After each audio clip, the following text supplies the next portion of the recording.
Dia bukan wanita biasa. Setiap ucapannya menentukan hidup dan mati orang lain di ruang sidang. Tapi di balik palu keadilan itu, ada dosa yang ia sembunyikan rapat-rapat. Saat seorang hakim lupa bahwa kekuasaan adalah amanah, dan kehormatan ditukar dengan nafsu sesaat. Inilah kisah runtuhnya seorang hakim wanita di Batam. Azabnya tidak datang dengan petir, tapi menghancurkan segalanya satu persatu, hingga ia hidup tanpa jabatan, tanpa keluarga, dan tanpa harga diri. Ruang sidang itu hening. Bukan hening yang damai, melainkan hening yang membuat dada para hadirin menegang. Seolah satu tarikan napas yang salah bisa berakibat fatal. Hakim Ratna Puspitasari duduk tegak di kursi kehormatan. Jubah hitamnya jatuh rapi, selempang merah terpasang presisi. Wajahnya tegas, nyaris tanpa ekspresi. Tatapannya menyapu ruang sidang seperti pisau, dingin, terukur, dan tidak memberi celah sedikit pun untuk keberanian palsu. "Sidang dilanjutkan," ucapnya mantap. Palu kayu di tangannya terangkat. Tok!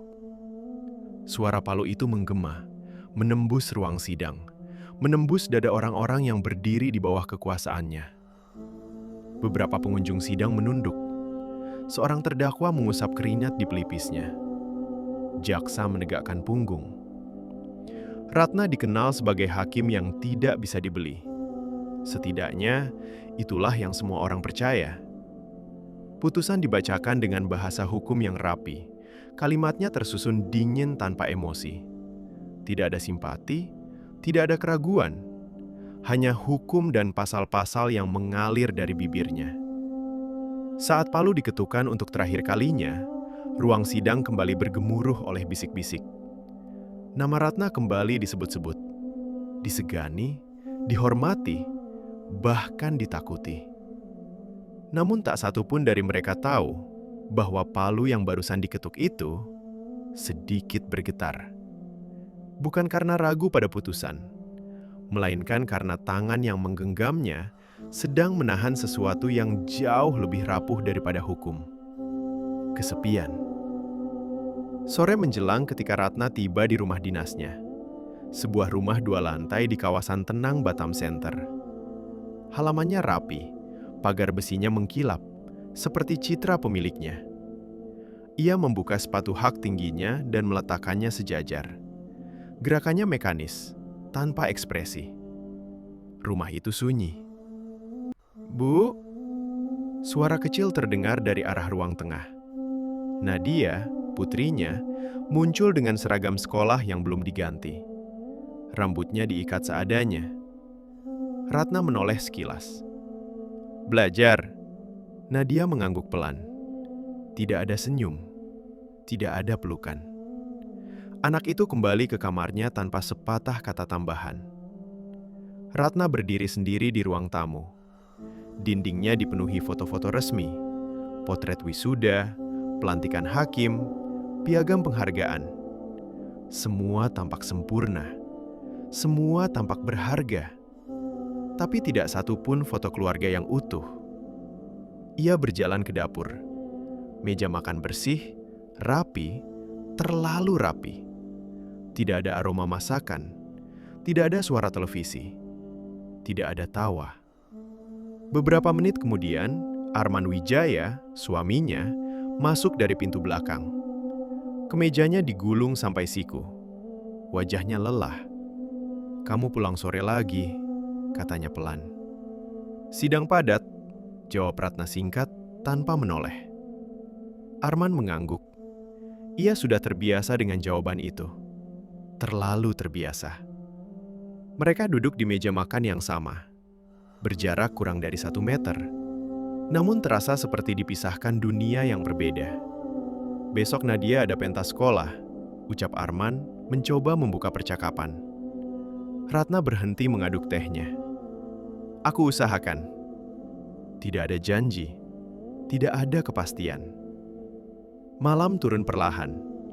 Lampu rumah menyala satu persatu, tapi tak ada kehangatan yang ikut menyala. Ratna masuk ke kamar tidurnya, menutup pintu, dan berdiri di depan cermin. Ia membuka jubahnya, melepaskan identitasnya sebagai hakim. Yang tersisa hanyalah seorang perempuan berusia 40-an dengan mata lelah dan hati yang sunyi. Tangannya gemetar saat meraih ponsel di meja rias. Layar menyala. Tidak ada pesan baru. Tidak ada yang mencarinya. Bukan sebagai hakim, bukan sebagai istri, bukan sebagai ibu. Ratna menatap bayangannya sendiri. Di ruang sidang, ia menentukan nasib orang lain. Namun di rumahnya sendiri, ia bahkan tak tahu bagaimana mempertahankan kehangatan. Malam itu, di balik rumah yang tampak sempurna, kesepian mulai berakar. Dan Citanalah, azab itu pelan-pelan menemukan jalannya. Aula Pengadilan Negeri Batam pagi itu lebih ramai dari biasanya. Spanduk kegiatan terbentang rapi di dinding. Sosialisasi hukum dan ketertiban masyarakat. Kursi-kursi disusun berjajar. Aparat, tokoh masyarakat, dan perwakilan organisasi kemasyarakatan memenuhi ruangan. Hakim Ratna Puspitasari melangkah masuk dengan langkah terukur. Jubah hitam belum ia kenakan. Ia memilih setelan formal abu-abu yang tegas. Rambutnya disanggul rapi. Wajahnya tetap dingin, profesional, tanpa senyum berlebihan. Beberapa orang berdiri memberi hormat. "Selamat pagi, Bu Hakim." Ratna mengangguk singkat. Ia terbiasa diperlakukan seperti itu. Acara dimulai. Sambutan demi sambutan mengalir. Ratna duduk di deretan depan, mencatat seperlunya.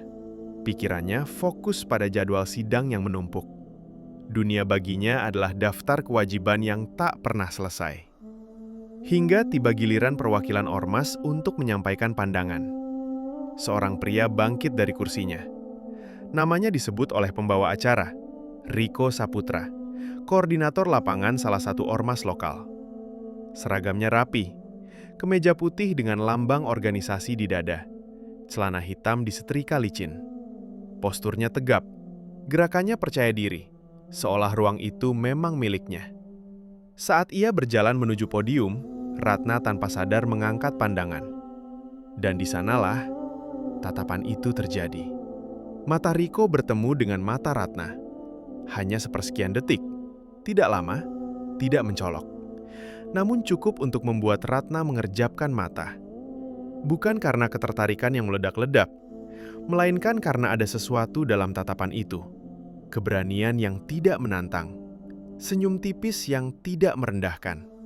Tatapan seorang pria yang tahu siapa dirinya dan tahu kepada siapa ia sedang berbicara.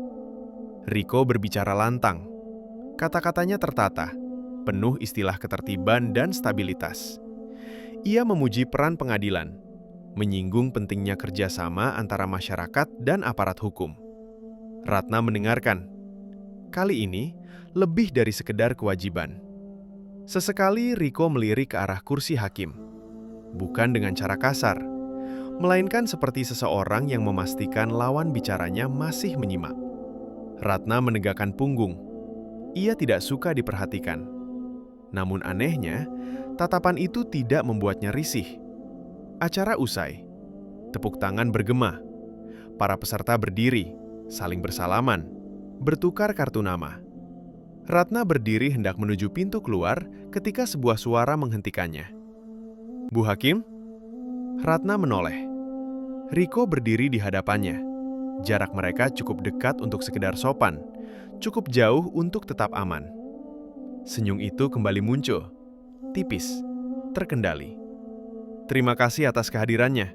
Paparan ibu tadi sangat membuka wawasan," katanya.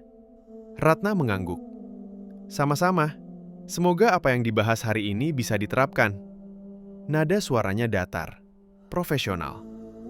"Insya Allah," jawab Riko mantap. "Kami butuh figur hukum yang tegas seperti ibu." Kata tegas itu mengendap lebih lama dari seharusnya. Ratna mengakhiri percakapan dengan anggukan singkat dan melangkah pergi.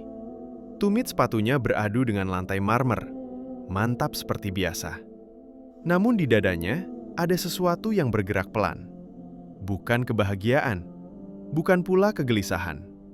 Lebih seperti diingatkan bahwa ia masih terlihat. Di rumah malam itu, suasana tetap sama, sunyi. Arman membaca berkas di ruang kerja. Nadia mengerjakan PR di kamar. Ratna duduk di sofa, menatap layar ponselnya yang gelap. Pikirannya kembali ke aula pengadilan. Ketatapan singkat itu. Cara seseorang menyebutnya bukan hanya sebagai hakim, tapi sebagai figur. Ratna menghela napas. Ia menggeleng pelan, seolah mengusir pikiran yang tak seharusnya ada. Cuma lelah, gumamnya pada diri sendiri. Namun jauh di lubuk hatinya, sebuah benih telah tertanam. Kecil, nyaris tak terasa. Dan seperti semua kesalahan besar dalam hidup, ia tidak dimulai dengan niat jahat, melainkan dari satu momen yang terasa sepele dan manusiawi. Malam di Batam turun dengan cepat. Lampu-lampu pelabuhan berkelip dari kejauhan, memantul di jendela rumah dinas yang sunyi. Jam dinding di ruang tamu menunjukkan pukul 23.17. Hakim Ratna Puspitasari belum tidur. Ia duduk di tepi ranjang, rambut terurai. Kemeja tidur sederhana menggantikan setelan tegas yang biasa ia kenakan. Di kamar itu, tak ada jubah, tak ada palu, tak ada kursi kehormatan. Hanya seorang perempuan yang kelelahan menatap layar ponsel. Sebuah notifikasi muncul. Nomor tak dikenal. "Selamat malam, Bu Hakim. Maaf mengganggu. Ini Riko dari acara kemarin. Nomor ibu saya dapat dari panitia. Semoga tidak keberatan." Ratna menegang. Jarinya berhenti di udara. Ia membaca ulang pesan itu 2 kali. Logika langsung bekerja. Tidak pantas, tidak perlu dibalas. Namun perasaan lain yang lebih lirih menyela. Ia hanya sopan.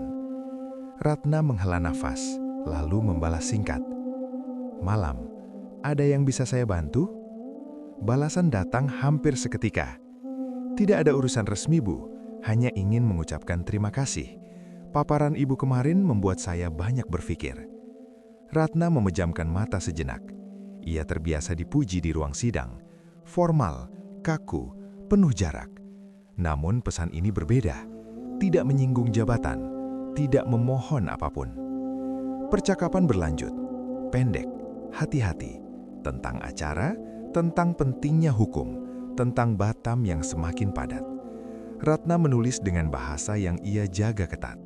Riko membalas dengan nada yang sopan, terukur. Waktu berjalan tanpa terasa. Jam menunjukkan 00.04. Ratna tersenyum tipis, senyum yang sudah lama tidak muncul di wajahnya. Di kamar sebelah, Arman terlelap, nafasnya teratur. Di ujung lorong, kamar Nadia gelap dan sunyi. Ratna kembali menatap layar. Ibu pasti sering lelah, tanggung jawab besar tidak mudah dipikul. Kalimat itu sederhana, namun Ratna merasakannya seperti sentuhan ringan di pundak. Tak ada yang pernah mengatakan itu padanya akhir-akhir ini. Ia mengetik, lalu menghapus, mengetik lagi. Semua pekerjaan ada risikonya. Riko membalas, tapi tidak semua orang sanggup menjalaninya seteguh ibu. Ratna menelan ludah. Ada sesuatu yang hangat mengalir pelan di dadanya. Bukan cinta. Belum. Lebih seperti perasaan diakui, bukan sebagai simbol hukum, melainkan sebagai manusia, sebagai perempuan yang masih bisa dipandang, didengar, dan diperhatikan. Ia meletakkan ponsel di dada, menatap langit-langit kamar. Lampu temaram membuat bayangan bergerak pelan. Dalam benaknya, suara palu sidang bercampur dengan nada pesan singkat. Dunia yang selama ini ia jaga terpisah, kini saling mendekat tanpa ia sadari. Hari-hari berikutnya, pesan itu tidak berhenti. Pagi hari sebelum sidang, sore hari setelah acara, dan paling sering, tengah malam. Tak ada kata-kata mesra, tak ada janji, tak ada pertemuan. Hanya percakapan kecil yang terasa aman, terlalu aman.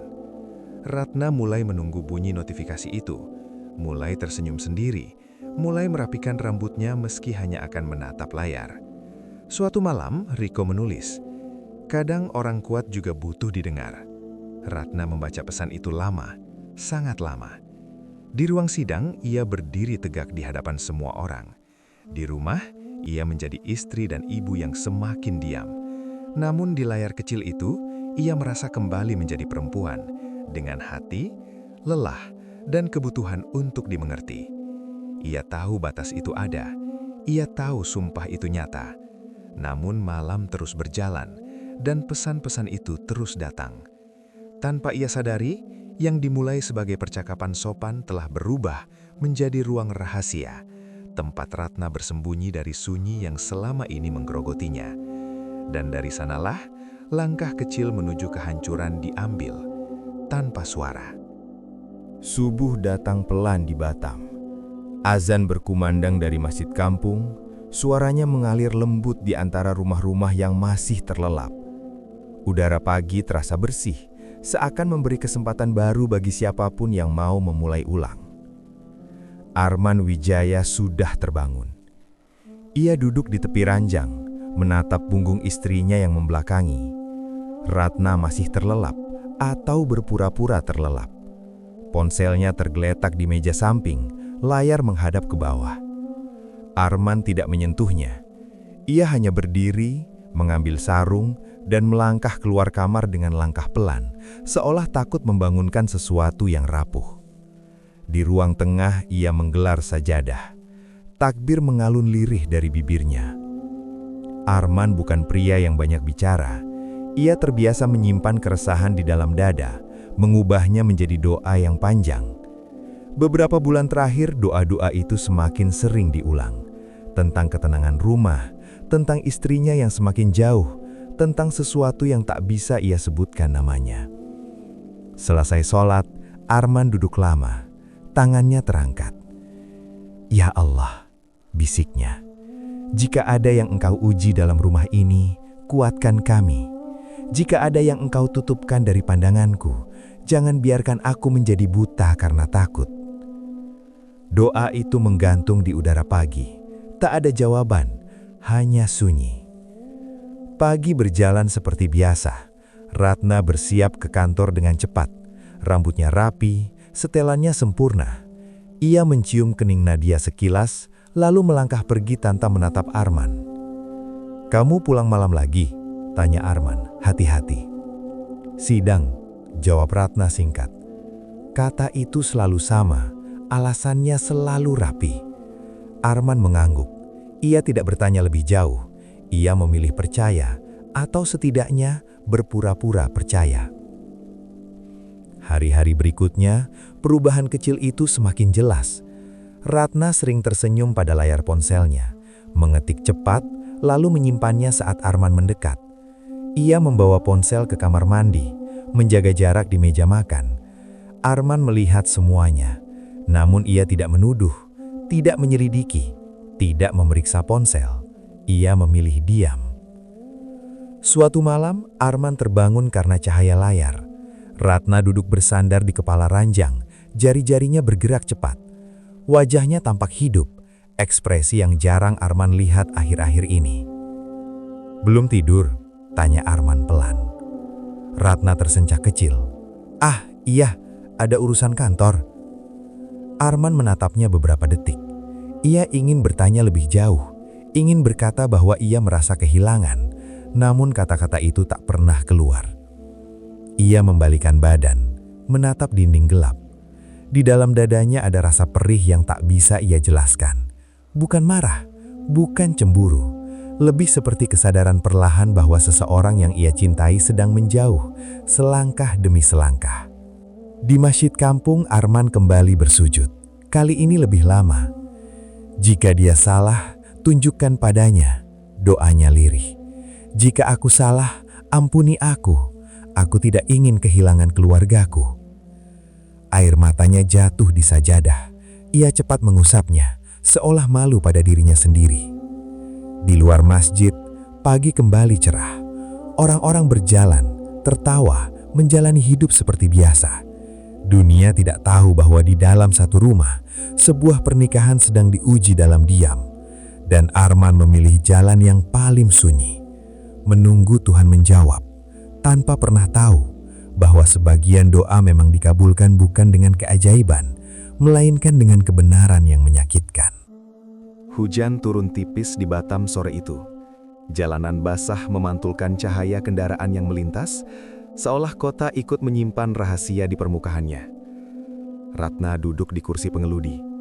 Kedua tangannya menggenggam setir terlalu erat. Ponselnya bergetar. "Bu Hakim, saya di KC dekat pengadilan. Hujannya deras. Kalau ibu berkenan, kita bisa bertemu sebentar. Sekadar berteduh." Ratna membaca pesan itu lama. Terlalu lama untuk sekadar sopan. Ia menatap kaca depan. Hujan tidak deras. Jalan masih bisa dilalui. Alasan itu tipis, dan ia tahu. Namun kesepian seringkali lebih meyakinkan daripada kebenaran. Ia memutar arah. Kafe itu kecil, bersih, dan tenang.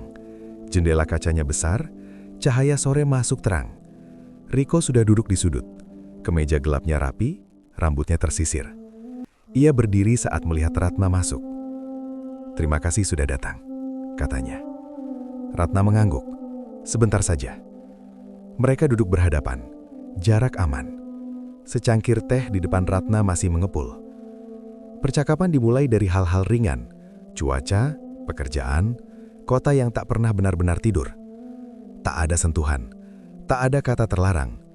Namun ada keheningan di antara kalimat yang terasa berbeda dari percakapan pesan singkat. Tatapan kini lebih lama. Senyum tak lagi sekadar formal. Riko berbicara pelan. "Saya jarang bertemu orang yang konsisten antara kata dan sikap." Ratna meneguk tehnya. Hangatnya mengalir di tenggorokan. Menenangkan atau menipu? "Konsistensi itu tuntutan jabatan," jawabnya. "Tidak semua orang menjalaninya dengan tulus," balas Riko. Nada suaranya rendah, tidak memaksa. "Ibu berbeda." Ratna terdiam. Kata berbeda itu menekan sesuatu di dadanya. Kerinduan yang tak pernah ia beri nama. Waktu berlalu. Hujan berhenti. Kafe tetap terang. Aman. Terlalu aman. Saat Ratna berdiri hendak pamit, ponselnya berbunyi. Pesan dari kantor. Jadwal rapat berubah. Ia menarik nafas, tampak ragu. "Mobil saya di parkiran belakang. Kalau ibu mau lewat sana, lebih dekat." Ratna mengangguk. Satu langkah kecil. Parkiran itu lengang. Lampu-lampu menyala terang. Tak ada sudut gelap untuk bersembunyi. Angin sore berhembus membawa aroma hujan yang baru reda. Mereka berhenti. Tak ada rencana, tak ada kata. Hanya jeda yang terlalu panjang. Riko menatap Ratna. Bukan menuntut, bukan memaksa. Seolah memberi pilihan terakhir. Ratna merasakan detak jantungnya sendiri, cepat dan tidak patuh. Dalam kepalanya, sumpah jabatan, wajah Arman, tawa Nadia, semuanya berkelebat, lalu memudar. Ia melangkah mendekat.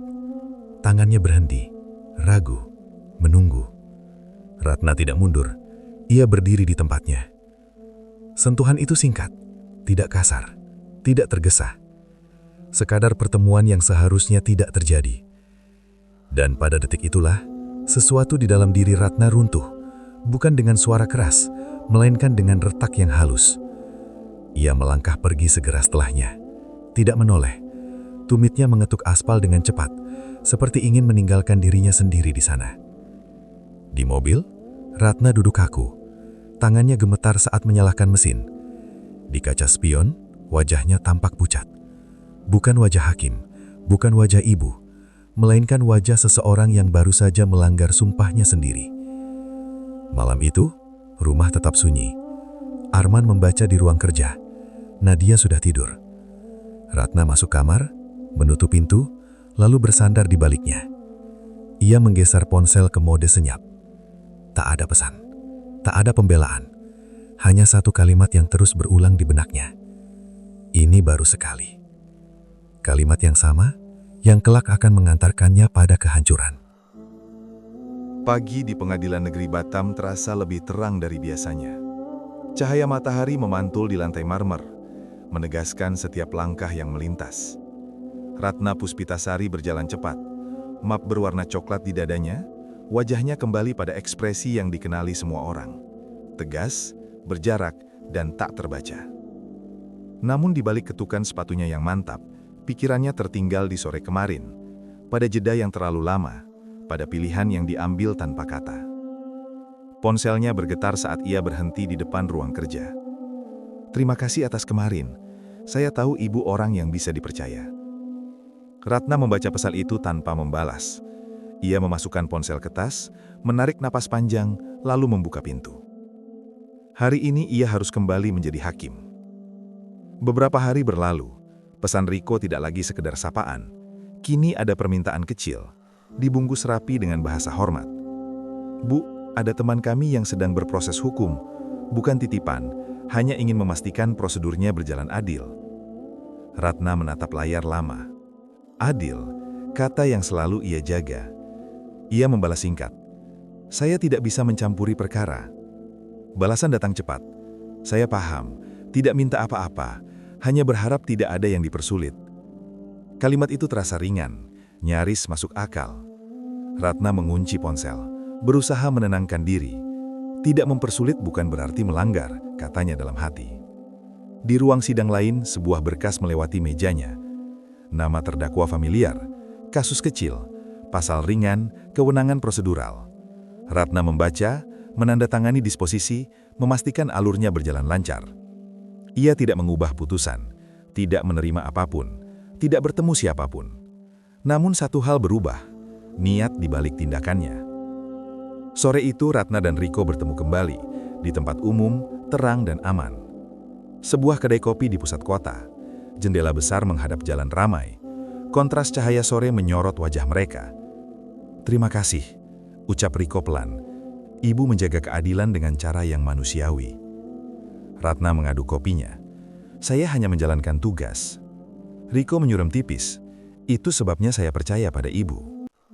Kata percaya kini terdengar berbeda. Bukan lagi sekedar penghargaan, melainkan tali. Beberapa minggu berikutnya, permintaan itu datang lagi, sedikit lebih berani, sedikit lebih sering, selalu dibungkus dengan frasa aman, mengawasi proses, memastikan tidak dizalimi, mengingatkan panitera. Ratna mulai menghindari bertanya terlalu jauh. Ia menutup mata bukan karena tak tahu, melainkan karena tak ingin tahu. Di rumah, Arman merasakan jarak yang kian nyata. Ratna sering pulang lebih larut, ponselnya selalu dekat. Di meja makan, pembicaraan mengering. Nadia menatap ibunya dengan ragu. Mata anak itu menangkap perubahan yang orang dewasa pura-pura tak melihat. Suatu malam, Arman berkata lirih, "Kamu baik-baik saja?" Ratna menjawab tanpa menoleh. "Lelah." Kata itu kembali menjadi dinding. Di pengadilan, nama Ratna tetap bersih. Rekam jejaknya rapi. Tidak ada amplop, tidak ada saksi, tidak ada kesalahan yang kasat mata. Namun di balik layar, nama baiknya mulai berfungsi sebagai jaminan. Cukup disebut untuk melunakkan sikap, cukup diiratkan untuk membuka pintu. Riko paham satu hal, ia tidak perlu memaksa. Cukup mengingatkan Ratna pada rahasia yang mereka bagi, pada batas yang sudah pernah dilanggar. Suatu malam, pesan singkat itu datang lagi. "Ibu selalu punya pilihan, saya hanya berharap kita tetap saling menjaga." Ratna memejamkan mata. Ia tahu, menjaga kali ini bukan lagi tentang hukum, melainkan tentang menyelamatkan citra, yang ironisnya ia sendiri yang menjadikannya sandara. Dan dari sanalah, azab bekerja dengan caranya yang paling sunyi, bukan dengan memaksa seseorang berbuat jahat, melainkan dengan membuatnya nyaman berkompromi. Pulang sekolah sore itu, Nadia Wijaya membuka pintu rumah dengan langkah pelan. Tasnya masih tergantung di bahu, sepatunya belum dilepas. Rumah terasa sepi, terlalu sepi untuk jam segini. "Ibu?" panggilnya lirih. Tak ada jawaban. Nadia melepaskan tas di sofa. Ia menuju dapur, lalu ruang tengah. Semuanya rapi, bersih, seperti rumah yang selalu dijaga agar tampak sempurna. Namun ada sesuatu yang berbeda. Sunyi itu tidak kosong, melainkan menyimpan suara yang tertahan. Dari arah kamar orang tuanya, terdengar getaran kecil. Bukan suara langkah, melainkan nada pesan masuk. Nadia berhenti. Ia melangkah mendekat, tanpa niat apapun selain memastikan ibunya ada di rumah. Pintu kamar sedikit terbuka. Cahaya sore masuk dari jendela, terang dan jelas. Di sana, Ratna duduk di tepi ranjang. Punggungnya membelakangi pintu. Di tangannya, ponsel menyala. Wajahnya yang biasanya kaku, kini lembut. Bibirnya tersenyum kecil, senyum yang asing bagi Nadia. Terima kasih. Aku juga. Suara Ratna pelan. Pelan namun cukup terdengar. Nadia membeku. Ia tidak melihat siapapun selain ibunya. Namun nada itu bukan nada bicara kepada ayahnya. Bukan pula kepada rekan kerja. Ratna menutup telepon, menarik napas panjang, seolah sedang menyimpan sesuatu kembali ke tempat tersembunyi. Nadia mundur 1 langkah, lalu 2. Ia tidak masuk, tidak bertanya. Ia memilih kembali ke kamarnya. Di sana, Nadia duduk di tepi tempat tidur. Tangannya gemetar kecil. Ia memeluk tasnya seperti anak kecil yang mencari pegangan. Di kepalanya, potongan-potongan kecil berkelebat. Ibunya yang sering tersenyum pada ponsel. Ibunya yang cepat menutup layar. Ibunya yang jarang menatap ayah. Malam itu, saat makan bersama, Nadia memperhatikan ibunya dengan cara baru. Ratna sibuk dengan ponselnya. Arman berbicara tentang pekerjaan, tentang rencana akhir pekan. Ratna mengangguk tanpa benar-benar mendengar. Nadia menatap ayahnya, lalu menatap ibunya. Ada sesuatu yang ingin ia katakan. Namun kata-kata itu terlalu besar untuk mulutnya yang kecil. "Ibu?" ucapnya pelan. Ratna menoleh. "Kenapa?" Nadia menggeleng. "Gak apa-apa." Ia menunduk. Rahasianya kembali ia simpan, bukan karena ia mengerti, melainkan karena ia tak sanggup. Hari-hari berikutnya, Nadia berubah. Ia lebih pendiam, nilainya menurun. Guru memanggil orang tua, namun Ratna mengirim Arman. Nadia melihat itu, dan semakin yakin bahwa ada jarak yang tak bisa ia jembatani. Suatu malam, Nadia terbangun karena suara langkah. Ia membuka pintu kamarnya sedikit. Dari lorong, ia melihat ibunya berdiri sendirian, menatap ponsel dengan wajah tegang, lalu tersenyum lagi. Cahaya layar memantul jelas di wajah Ratna, kontras terang yang menyilaukan. Nadia menutup pintu perlahan. Ia kembali ke tempat tidur, menarik selimut hingga dagunya. Matanya terbuka lebar, menatap langit-langit. Di benaknya, sebuah kesimpulan kecil terbentuk. Sederhana, polos, dan menyakitkan. Ibu punya dunia lain. Dunia yang tidak ada aku dan ayah di dalamnya. Air mata Nadia mengalir tanpa suara. Ia belajar satu hal malam itu, bahwa orang dewasa bisa menyimpan rahasia, dan anak-anak seringkali harus menanggung akibatnya dalam diam. Dan trauma itu tidak meledak, ia mengendap. Seperti retak halus di kaca bening, tak langsung pecah, namun tak akan pernah kembali utuh. Rumah tua di pinggir kota Batam itu selalu sama. Catnya mulai pudar, pagar kayunya berderit jika disentuh, namun halaman kecilnya bersih.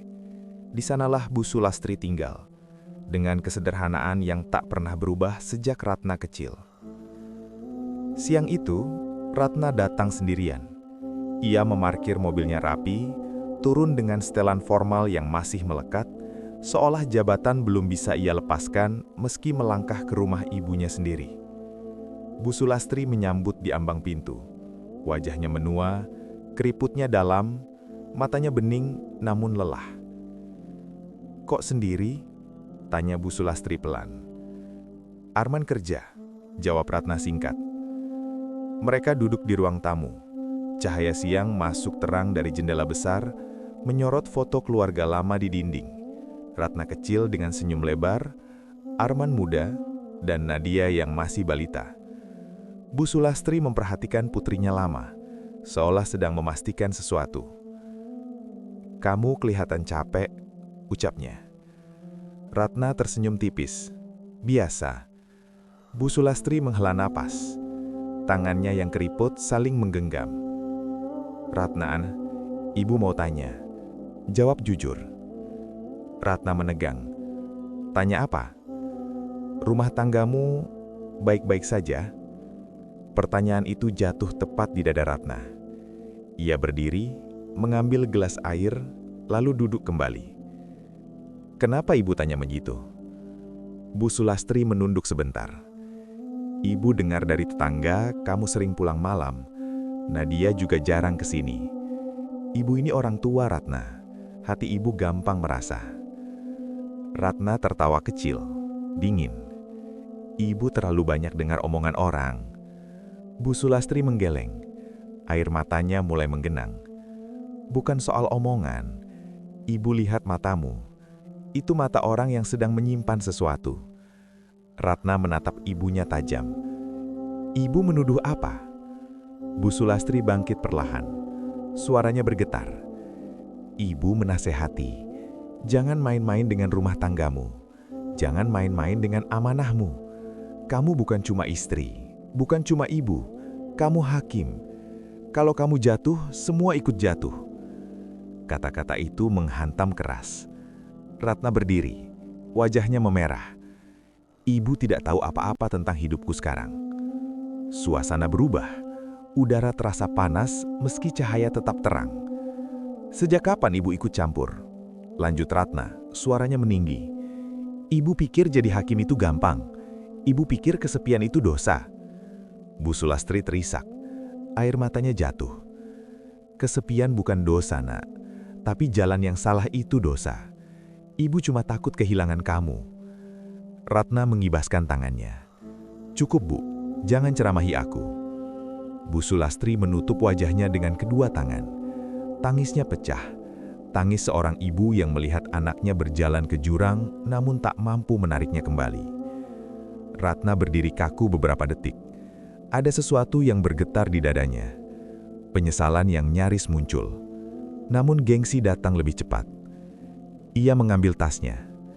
Aku harus pergi. Ratna, suara Bu Sulastri tertahan oleh tangis. Ratna tidak menoleh. Pintu tertutup. Suara itu terputus. Di mobil, Ratna menggenggam setir. Nafasnya cepat, dadanya sesak. Ibu tidak mengerti, batinnya berulang-ulang. Namun jauh di sudut hatinya, ia tahu. Teguran itu benar. Dan justru karena itulah ia menolaknya dengan amarah. Di rumah kecil itu, Bu Sulastri duduk sendirian. Ia mengusap air matanya, lalu mengambil sajadah. Cahaya sore menyinari wajahnya yang basah. Ya Allah, doanya terputus oleh Ishak. Jika anakku keras hati, lembutkanlah dengan caramu. Jangan biarkan aku menguburnya dalam penyesalan. Tangis ibu itu tak didengar Ratna. Namun doa-doa seperti itu tak pernah benar-benar hilang. Ia hanya menunggu waktu untuk dikabulkan dengan cara yang paling menyakitkan. Pagi itu, langit Batam cerah.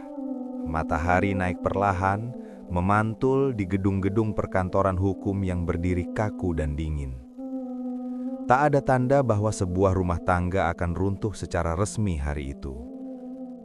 Arman berdiri di depan gedung pengawas internal lembaga peradilan. Kemeja putihnya disetrika rapi, namun matanya sembab. Di tangannya, map coklat berisi berkas, foto, tangkapan layar pesan, dan catatan kronologis yang ia tulis dengan tangan gemetar selama berbulan-bulan. Ia menarik napas panjang. Ini bukan balas dendam, katanya pada diri sendiri. Ini keadilan.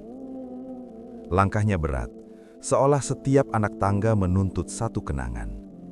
Ia teringat Ratna yang dulu hangat, Ratna yang dulu menatapnya dengan hormat, Ratna yang bersumpah setia di hadapan Tuhan.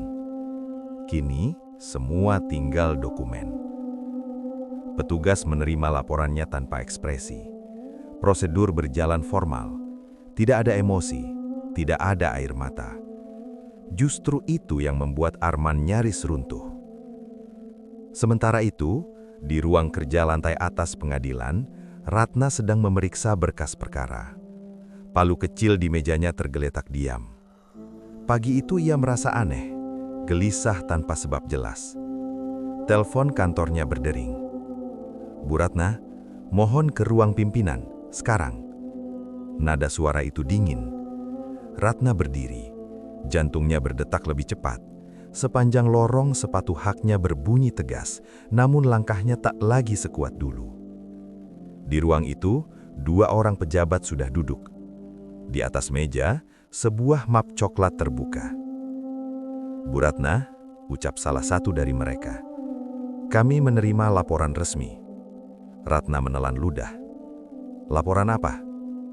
Laporan dugaan pelanggaran kode etik. Ia melihat nama pelapor, Arman. Dunia seakan berhenti.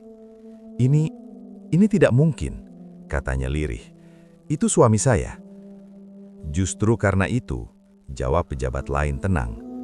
Laporan ini harus kami tindak lanjuti. Ratna berdiri mendadak. Kursinya bergeser keras. Dia mengkhianati saya. Kalimat itu meluncur begitu saja, refleks, bukan hasil pikir. Tak satu pun membantah. Mereka hanya mencatat. Ratna keluar dari ruangan itu dengan nafas terengah. Tangannya dingin. Dalam kepalanya hanya satu suara. Arman menusukku dari belakang. Malamnya, Ratna pulang ke rumah yang kini terasa asing. Lampu ruang tamu menyala. Arman duduk di sana, menunggunya. "Apa yang kamu lakukan?" Ratna langsung berkata, suaranya bergetar menahan marah. Arman berdiri perlahan. "Aku melapor." "Kamu berani?" Ratna tertawa pahit. "Setelah semua yang kita lalui?" "Kita?" Arman menatapnya tajam. "Sejak kapan kamu bilang kita lagi?" Ratna terdiam. "Aku sudah diam. Aku sudah berdoa. Aku sudah menunggu kamu berubah. Tapi kamu memilih terus jalan." Ratna menunjuknya. "Kamu ingin menghancurkan karirku." Arman menggeleng. "Kamu yang menghancurkannya. Aku hanya berhenti menutupinya." Kata-kata itu menusuk lebih dalam daripada makian. Ratna duduk lemas. Marahnya berubah menjadi dingin yang menusuk tulang. Di kepalanya peran korban dan pelaku mulai terbalik. Bukan karena kebenaran, tapi karena gengsi yang terluka. "Mulai hari ini," katanya pelan, "kita bukan siapa-siapa." Arman mengangguk.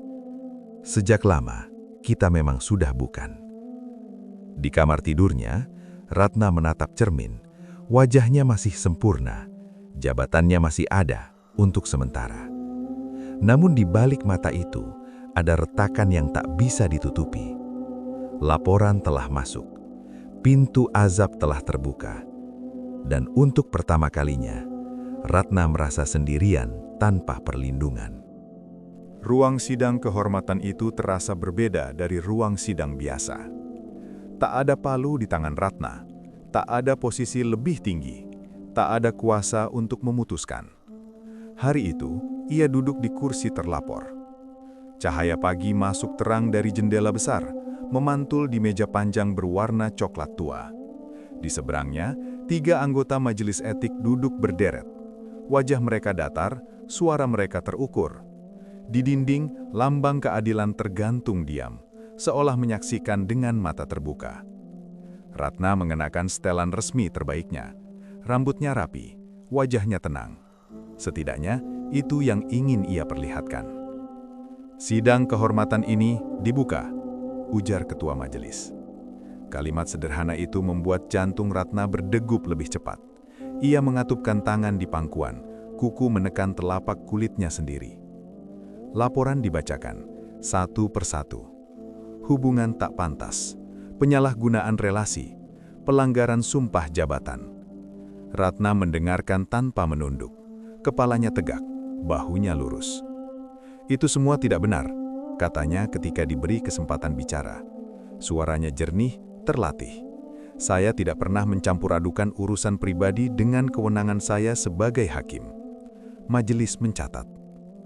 "Apakah saudari mengenal saudara Riko?" tanya salah satu anggota. Ratna mengangguk.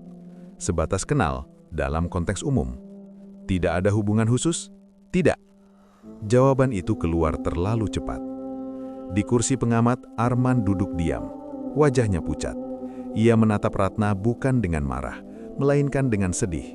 Sedih karena kebohongan itu begitu mudah keluar dari mulut perempuan yang dulu ia percaya sepenuhnya. Majelis lalu menampilkan bukti, pesan singkat, pola pertemuan, keterangan saksi. Ratna menatap layar.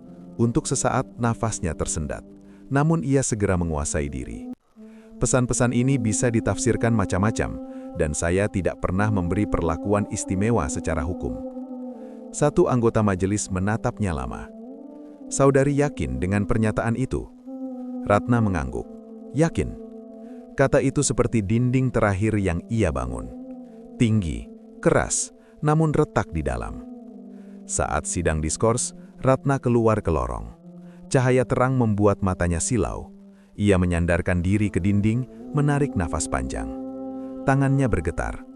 Ini hanya prosedur, katanya pada diri sendiri. Aku masih hakim, aku tahu cara bertahan. Namun di sudut lorong ia melihat Arman berdiri. Mata mereka bertemu. Tak ada teriakan, tak ada tudingan. Hanya keheningan yang lebih menyakitkan dari makian. Ratna memalingkan wajah lebih dulu. Di dalam ruang sidang, majelis kembali duduk. Sidang dilanjutkan. Sidang kehormatan ini belum sampai pada kesimpulan, kata ketua majelis. Namun berdasarkan pemeriksaan awal, terdapat indikasi kuat pelanggaran etik. Proses akan berlanjut. Palu diketuk. Bukan oleh Ratna, bukan untuk perkara orang lain, melainkan sebagai tanda bahwa kehormatan dirinya sedang diuji dan belum lulus. Ratna berdiri, wajahnya masih tenang, namun di balik ketenangan itu ada ketakutan yang mulai tumbuh. Bukan takut kehilangan jabatan, melainkan takut bahwa semua yang ia bangun akan runtuh tanpa bisa ia sangkal lagi. Sidang kehormatan baru dimulai, dan azab tidak selalu datang sebagai hukuman instan. Kadang ia hadir sebagai proses panjang yang memalukan. Pagi itu, Ratna bangun dengan perasaan kosong yang belum pernah ia kenal sebelumnya. Bukan gelisah, bukan takut, melainkan hampa. Seperti seseorang yang baru menyadari bahwa satu-satunya tempat ia bergantung ternyata rapuh. Tangannya meraih ponsel di meja samping ranjang. Tidak ada pesan baru, tidak ada panggilan tak terjawab. Nama Riko diam, terlalu diam. Ratna mengetik pesan singkat. Kita perlu bicara. Tanda centang 1. Tidak berubah. Ia menelpon. Nada sambung berdering, lalu terputus. Ia coba lagi. Kali ini langsung masuk ke pesan suara. Dada Ratna terasa sesak. Ia duduk di tepi ranjang menatap lantai. Cahaya pagi masuk terang, memantul di dinding kamar yang rapi, kamar yang dulu ia kira tempat aman untuk menyimpan rahasia. Kini rahasia itu pergi, meninggalkannya sendirian. Di siang hari, Ratna memberanikan diri mendatangi tempat biasa mereka bertemu. Sebuah kafe kecil dekat perkantoran, terang, ramai dan netral. Tempat yang dulu terasa aman karena tampak biasa. Kursi di sudut kosong. Pelayan menggeleng saat Ratna bertanya. Masnya sudah lama nggak kelihatan, Bu. Ratna mengangguk. Bibirnya tersenyum tipis. Senyum yang dipaksakan agar tak terlihat runtuh di depan umum. Ia duduk sendiri. Meja di depannya kosong. Tak ada tangan yang menyambut. Tak ada suara yang memanggil namanya dengan nada lembut. Barulah di sana ia benar-benar paham. Riko tidak menunggu. Riko tidak bertahan. Riko pergi begitu resiko muncul. Malamnya, Ratna duduk di ruang tamu rumahnya. Lampu terang, rumah bersih, tapi sunyi. Arman sudah pindah kamar sejak lama. Nadia lebih sering mengunci diri di kamar. Ratna menatap layar ponsel sekali lagi. Pesannya masih tak dibalas. Amarah mulai muncul, menggantikan rasa takut. Pengecut, batinnya. Kau yang menyeretku ke sini, lalu kau pergi. Namun amarah itu cepat layu, berubah menjadi kenyataan pahit. Riko tidak pernah berjanji akan bertahan. Ia hanya pernah hadir ketika Ratna kuat dan berkuasa. Kini, ketika namanya tercoreng, ia menjadi beban, bukan lagi pelindung. Di kamar mandi, Ratna menatap cermin. Wajahnya tampak sama, rambut rapi, kulit rawat. Namun matanya berbeda, kosong dan lelah. Kenapa kamu pergi? Gumamnya pelan. Tak ada jawaban. Ia menurunkan tubuhnya perlahan ke lantai, bersandar pada dinding dingin. Untuk pertama kalinya sejak semua ini dimulai, Ratna menangis, tanpa suara, tanpa saksi. Ia bukan menangisi Riko, ia menangisi dirinya sendiri. Seorang hakim yang kehilangan wibawa, seorang istri yang ditinggalkan, seorang perempuan yang kini tak punya siapa-siapa untuk disalahkan selain dirinya. Di luar rumah, malam Batam tetap terang oleh lampu kota. Dunia berjalan seperti biasa. Namun bagi Ratna, inilah azab yang paling sunyi. Ditinggalkan oleh orang yang dulu ia pertahankan dengan mengorbankan segalanya. Surat itu datang tanpa amplop mewah. Hanya kertas resmi dengan kop lembaga, diserahkan oleh petugas dengan wajah datar. Ratna membacanya berdiri di ruang tamu. Skorsing sementara, demi menjaga martabat institusi, hingga proses etik selesai. Tangannya bergetar. Kertas itu terasa lebih berat daripada palu sidang manapun yang pernah ia pegang. Ia duduk perlahan di sofa, napasnya pendek-pendek. Untuk pertama kalinya dalam hidupnya, ia tidak punya jabatan untuk bersembunyi. Hari-hari berikutnya, Ratna lebih sering berada di rumah. Namun kehadirannya tak menghidupkan apapun. Rumah itu tetap sunyi, lebih sunyi dari sebelumnya. Nadia mengurung diri di kamar. Sekolah memanggil Arman. Anaknya sering melamun, kata wali kelas. Nilainya turun drastis. Dia mudah kaget, mudah menangis. Arman mengangguk pelan. Ia sudah tahu sebelum dipanggil.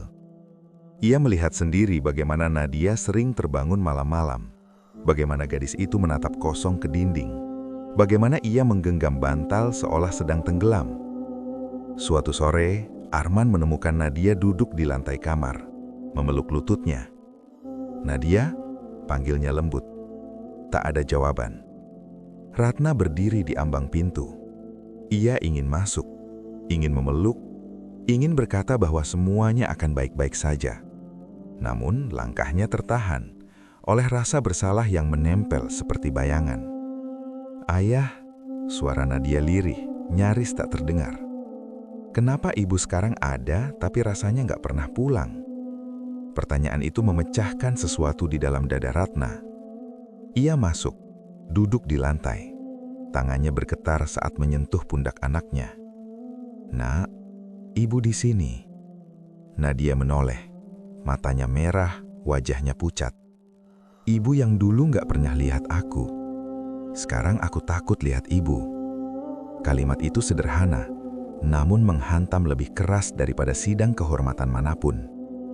Ratna menarik napas, mencoba bicara, namun tak ada kata yang pantas.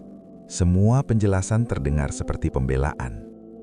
Nadia berdiri, menjauh, katanya. "Aku pusing," katanya. "Aku mau tidur."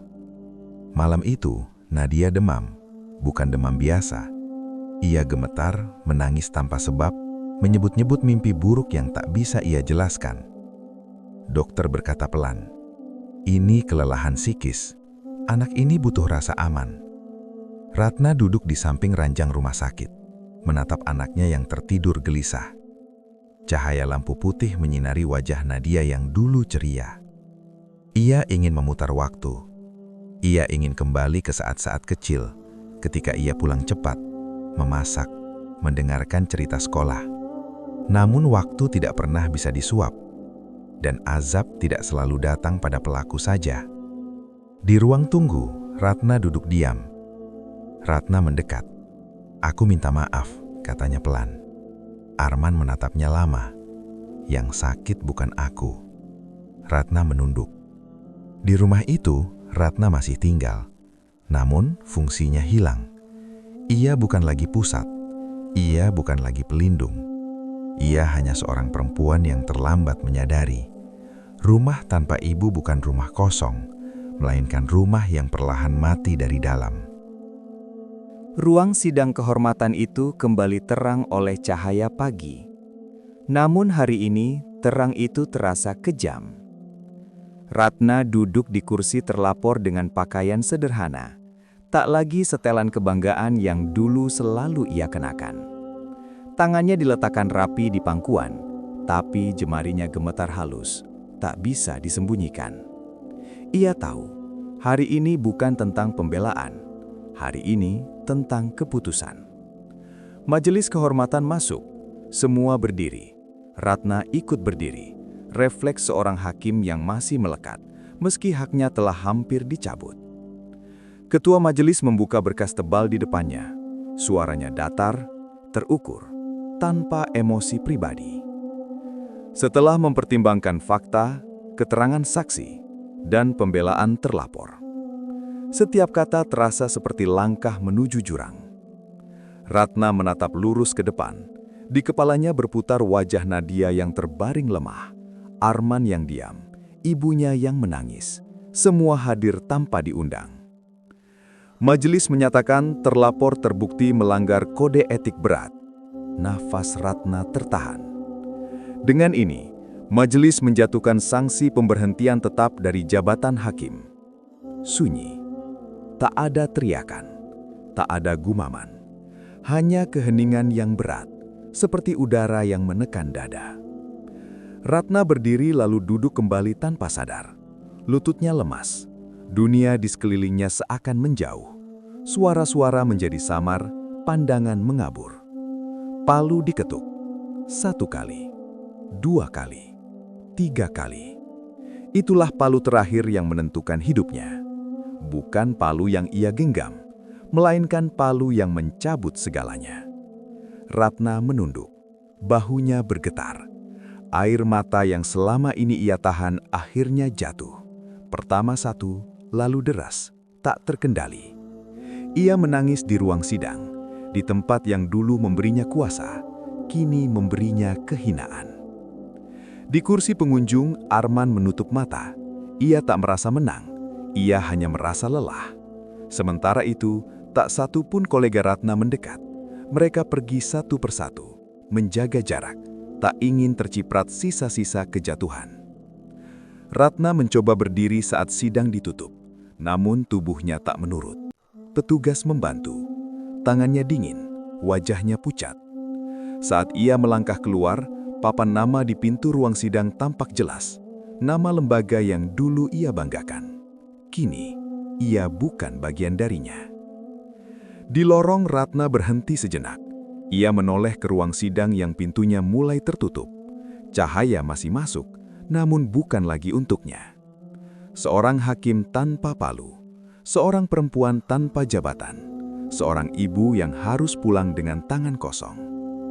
Hari itu, Ratna kehilangan kariernya. Namun sesungguhnya, ia kehilangan dirinya sendiri jauh sebelum palu itu diketuk. Mobil itu berhenti di depan rumah tua yang dulu selalu menjadi tempat kembali. Cat dindingnya masih sama. Pagar kayunya masih berderit pelan saat disentuh. Namun bagi Ratna, rumah itu tak lagi terasa seperti tujuan, melainkan persinggahan terakhir. Ia turun perlahan, membawa 1 koper kecil. Tak ada lagi barang mewah, tak ada simbol jabatan. Yang tersisa hanya pakaian seperlunya dan tubuh yang lelah. Pintu terbuka. Bu Sulastri berdiri di sana. Wajahnya tampak lebih tua dari terakhir Ratna melihatnya. Punggungnya sedikit membungkuk, matanya sayu. Ia menatap putrinya lama, bukan dengan marah, bukan dengan benci, tapi dengan sesuatu yang lebih menyakitkan. Jarak. "Ibu?" Ratna memanggil pelan. Bu Sulastri mengangguk singkat. "Masuk." Tak ada pelukan, tak ada usapan kepala, tak ada air mata. Ratna melangkah masuk. Ruang tamu itu masih rapi, bersih, sunyi. Foto keluarga lama masih tergantung di dinding. Namun Ratna tak berani menatapnya lama. Ia duduk di kursi kayu, koper diletakkan di samping. "Ibu dengar semuanya," kata Bu Sulastri datar. "Dari tetangga, dari berita." Ratna menunduk. "Aku sudah dipecat." "Ibu tahu." Hening kembali turun. Cahaya sore masuk terang dari jendela, menyorot debu-debu kecil yang melayang di udara, seperti sisa-sisa kehidupan lama yang tak lagi utuh. "Aku nggak minta dibenarkan," Ratna akhirnya berkata. "Aku cuma nggak punya tempat lain." Bu Sulastri menarik napas panjang. Tangannya saling menggenggam erat di pangkuan. "Ibu tidak mengusirmu, tapi jangan harap ibu bisa langsung memelukmu seperti dulu." Kalimat itu lebih dingin daripada amarah. Ratna mengangguk. Dadanya terasa sesak. Ia sadar, ini bukan hukuman, melainkan konsekuensi. Malam itu mereka makan bersama.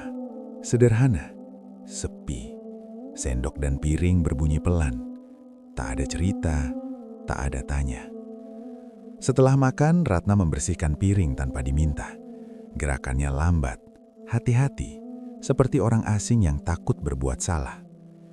Di kamar kecil yang dulu miliknya, Ratna duduk di tepi ranjang. Ia menatap dinding polos, tak ada foto, tak ada penghargaan, tak ada jejak kejayaan. Hanya keheningan. Di ruang depan, Bu Sulastri mengambil sajadah. Ia berdiri menghadap kiblat. Suaranya lirih saat berdoa. Ya Allah, jika ini caramu mendidik anakku, aku terima. Tapi jangan engkau ambil imannya. Ratna mendengar doa itu dari balik pintu. Air matanya jatuh perlahan. Ia menyadari sesuatu yang pahit. Ia sudah pulang, namun belum tentu diterima. Dan itulah azab yang paling panjang. Tinggal bersama orang yang mencintai, namun kehilangan kepercayaan mereka. Tidak ada hujan deras, tidak ada petir, tidak ada teriakan langit. Pagi di Batam itu cerah seperti biasa. Ratna duduk di teras rumah ibunya, memandang jalan kecil yang sepi. Tangannya memegang secangkir teh yang sudah dingin. Ia tidak buru-buru meminumnya. Tak ada lagi jadwal, tak ada lagi waktu yang harus dikejar.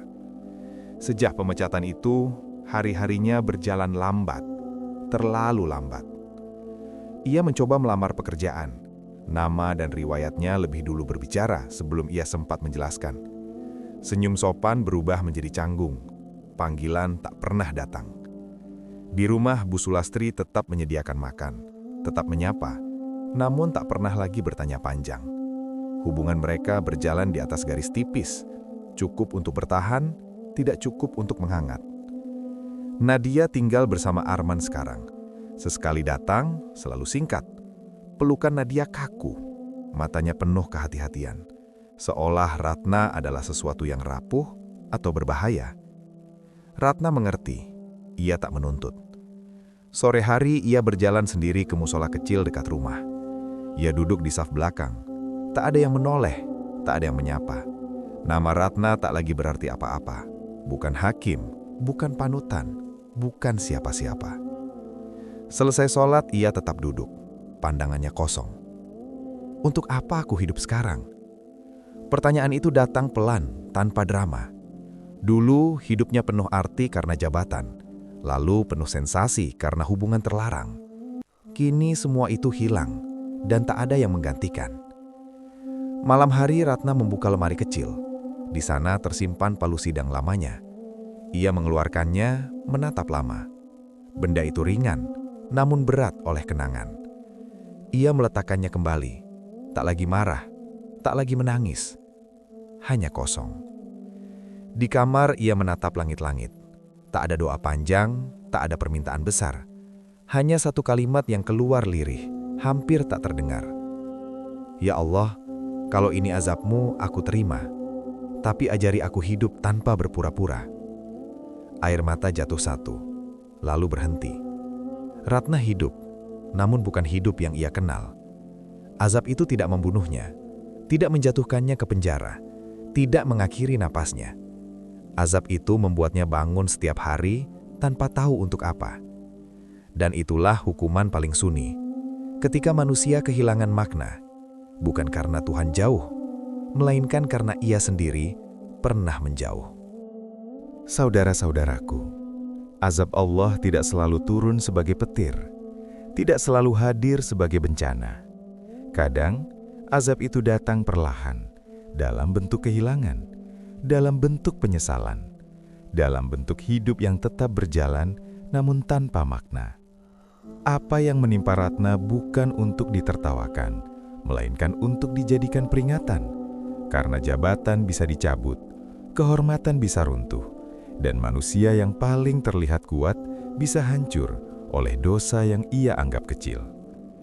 Maka sebelum Allah menegur kita dengan cara yang menyakitkan, marilah kita kembali kepada kejujuran, kepada amanah, kepada keluarga, dan kepada Allah Subhanahu wa Ta'ala.